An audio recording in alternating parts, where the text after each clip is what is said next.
Pandé, Bounkini Damien, du Burkina Faso. Je travaille en tant que coordinateur de la recherche au Centre d'études de documentation et de recherche économique et sociale CEDRES. Je suis le coordinateur de la recherche et je suis chargé du projet de l'emploi des jeunes de l'immigration dans le cadre du Burkina Faso. Et on peut avoir une petite présentation du CEDRES. Le CEDRES, comme son nom l'indique, c'est un centre de recherche qui a axé donc ses compétences sur l'économie et la gestion. Alors, dans ce domaine qui est vaste, le CEDRES s'intéresse à quelques thématiques principales. Il s'agit notamment du développement rural de façon générale, donc les questions agricoles, protection sociale en milieu rural. Il y a un deuxième grand axe d'intérêt qui est l'environnement. Donc, il travaille sur toutes les questions liées au développement durable, au changement climatique, spécifiquement dans le cadre du Burkina et dans la sous-région.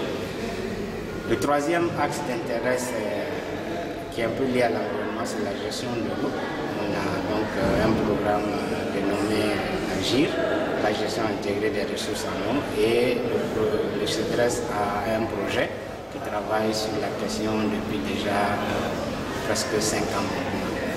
Donc au-delà de ces grands centres d'intérêt, il y a les questions comme la microfinance qui est abordée donc, par un des laboratoires du CEDRES.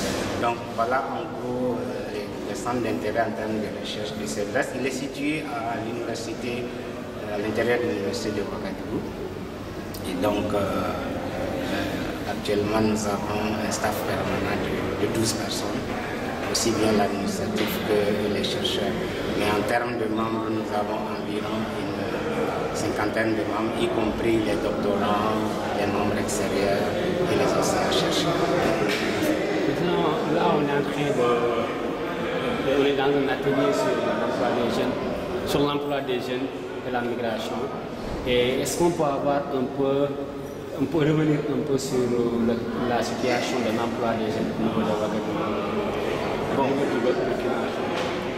oui, au niveau du Burkina, je dirais que globalement c'est un peu les mêmes situations dans nos 3 pays, sinon dans la sous-région, ce qui nous a amené d'ailleurs à aborder la question de façon régionale avec les 3 centres sœurs ou les 3 pays, le Mali, le Burkina et Dakar.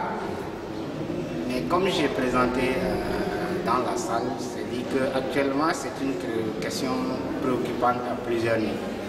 D'abord, l'emploi des jeunes se pose en termes de niveau diplôme. C'est-à-dire que ceux qui sortent de l'université font face à un chômage relativement important. Et aujourd'hui, on estime en moyenne à 3 ans d'attente pour ceux qui arrivent pour pouvoir avoir donc intégré le marché du travail. Bon, 3 ans, c'est beaucoup, il faut le reconnaître. Et le fait est que même quand ils veulent s'installer dans des secteurs où ils peuvent dire qu'ils s'auto-emploient, ils se posent encore la question du financement. Où est-ce qu'ils vont trouver les moyens pour financer les initiatives? C'est vrai qu'au niveau du gouvernement, il y a l'effort qui a été fait de mettre en place des politiques et des fonds nationaux pour la promotion de l'emploi des jeunes, etc. Mais le constat, en tout cas à notre avis, c'est que les choses ne fonctionnent pas correctement. Donc ça c'est au niveau donc, des diplômes. Au niveau des ruraux, la question se pose également. Parce que compte tenu des caractéristiques agro-climatiques, la saison pluvieuse elle est assez courte au Burkina. Et dans le milieu rural, après 3-4 mois d'agriculture, les jeunes se retrouvent sans activité. Et en ce moment, soit ils ont les moyens ou ils ont participé à des programmes qui leur permettent de mener donc, des activités liées à la petite irrigation, ou pour la majorité des cas, ils sont obligés de se déplacer vers les villes, les centres urbains ou alors les zones agricoles aménagées pour pouvoir se faire employer. Aujourd'hui, on est globalement à un taux donc, de 12% si on prend les statistiques. Évidemment, en regardant les différentes catégories, ce n'est pas exactement le même taux. Il y a de fortes disparités à l'intérieur des différentes catégories des chômeurs. Et dans ce contexte-là, quelle est la pertinence ou quels sont les enjeux d'une telle étude que vous êtes en train de À mon avis, une telle étude offre plusieurs opportunités. Je vais regrouper en deux. La première grande opportunité, c'est d'abord le renouveau même de la question. De façon générale, je dirais que depuis les années 80-90, la question n'a pas été reposée sous l'angle qu'on le pose aujourd'hui dans la plupart de nos pays. Or, on sait qu'actuellement, les contextes ont changé, notamment les contextes sociaux, les contextes économiques. Et donc, au niveau également des cultures, des habitudes culturelles, il y a quand même des changements. Et donc, il importe de revoir la question de l'emploi des jeunes qui sont de plus en plus nombreux compte tenu de la croissance démographique dans nos pays. Donc, c'est une question d'actualité et reposer la question en mettant l'accent sur le marché rural est pour moi un apport intéressant. Le deuxième grand apport, c'est même tout simplement la production de données. Lorsque vous prenez les centres urbains, les marchés dans les grandes villes, vous avez pas mal d'informations. Ce qui n'est pas le cas lorsque vous retournez vers les marchés agricoles au niveau rural, les zones rurales. Donc déjà, le fait de pouvoir, à travers ces études-là ou cette étude-là, produire des données fiables sur les situations des marchés au niveau rural, pour moi, ce serait une grande contribution pour l'orientation politique, parce que de mon constat, il manque de données à ce niveau. Et vous l'aurez constaté même d'ailleurs au cours de l'atelier, des discussions qui ressortent, il y a véritablement un problème de données qui se pose à ce niveau. Et ces deux grands points qui peuvent être vus sous plusieurs aspects, moi je vois l'intérêt vraiment de cette étude qui a pour but en finalité d'influencer positivement, d'éclairer les décideurs politiques et de leur permettre d'affiner donc les mesures qui seront prises, qui sont déjà prises en faveur de l'insertion des jeunes, spécifiquement les jeunes du milieu rural en termes d'emploi, les permettant ainsi de profiter des opportunités de croissance.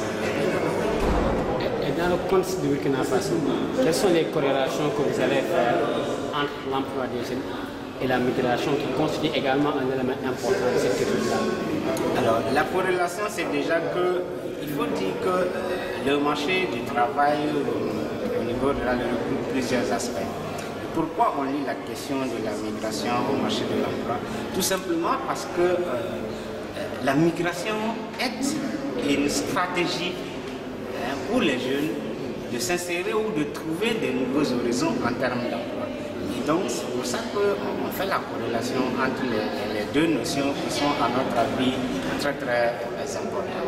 Il s'agit de dire pour les jeunes pourquoi ils se décident de quitter un marché pour un autre marché. Est-ce qu'ils les motivent réellement? Et ensuite, qu'est-ce qu'ils gagnent en faisant ces déplacements? Et comment ces déplacements influent sur l'économie de leur région, l'économie de leur région de départ. Et donc, c'est des aspects, c'est des questions très importantes qui nous permettront à terme de proposer donc des solutions, pas pour dire qu'il faut que les ruraux restent en milieu rural, il faut que non, mais ça dépendra. C'est juste pour dire à l'État, pour dire aux décideurs ce qui peut être fait, il faut être clair, pour permettre donc à ceux qui viennent des marchés au niveau donc, du rural de profiter aussi des opportunités de la croissance. C'est une question d'équité. C'est-à-dire qu'ici le projet s'inscrit dans ce qu'on appelle la croissance pour tous. Tous doivent pouvoir profiter des fruits de la croissance de nos pays, donc, y compris, j'insiste là,